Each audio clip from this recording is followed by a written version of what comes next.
ఒకప్పుడు రెహమాన్ పాటలకు ఈ మధ్య రెహమాన్ కంపోజ్ చేస్తున్న సాంగ్స్ కు చాలా చేంజ్ వచ్చేసింది. ఎందుకో సింక్ అవడం లేదు అంటూ ఫ్యాన్స్ కంప్లైంట్స్ కూడా పెరిగిపోయాయి. కానీ 2025లో మళ్ళీ పాత రెహమాన్ బయటకు వచ్చాడు. ముఖ్యంగా లవ్ సాంగ్స్ అనగానే ఈ మ్యూజిక్ మెజిషియన్ చేస్తున్న మ్యాజిక్ యూట్యూబ్ ను షేక్ చేస్తోంది. ఒకప్పుడు రెహమాన్ పాటలు వేరు, కొద్ది రోజుల క్రితం వరకు రెహమాన్ కంపోజ్ చేస్తూ వచ్చిన పాటలు వేరు.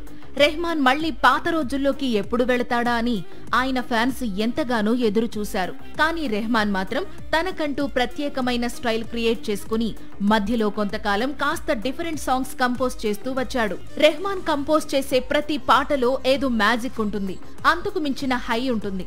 కొంతకాలంగా ఆయన ఫ్యాన్స్ ఆ హైను మిస్ అవుతున్నారు. కానీ పెద్ది, తేరే ఇష్క్ మే చిత్రాలతో మళ్లీ ఆ హైను తిరిగి తీసుకొచ్చాడు రెహమాన్. పెద్దిలోని చికిరి పాట మాత్రమే కాదు, ధనుష్ హిందీలో నటిస్తోన్న తేరే ఇష్క్ మే టైటిల్ సాంగ్ కూడా షేక్ చేస్తోంది.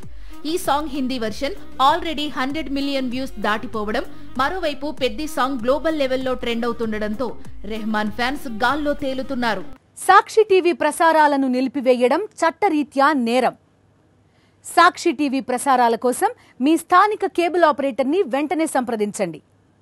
DTHలో, ఇంటర్నెట్లో కూడా సాక్షి టీవీ ప్రసారాలను వీక్షించవచ్చు.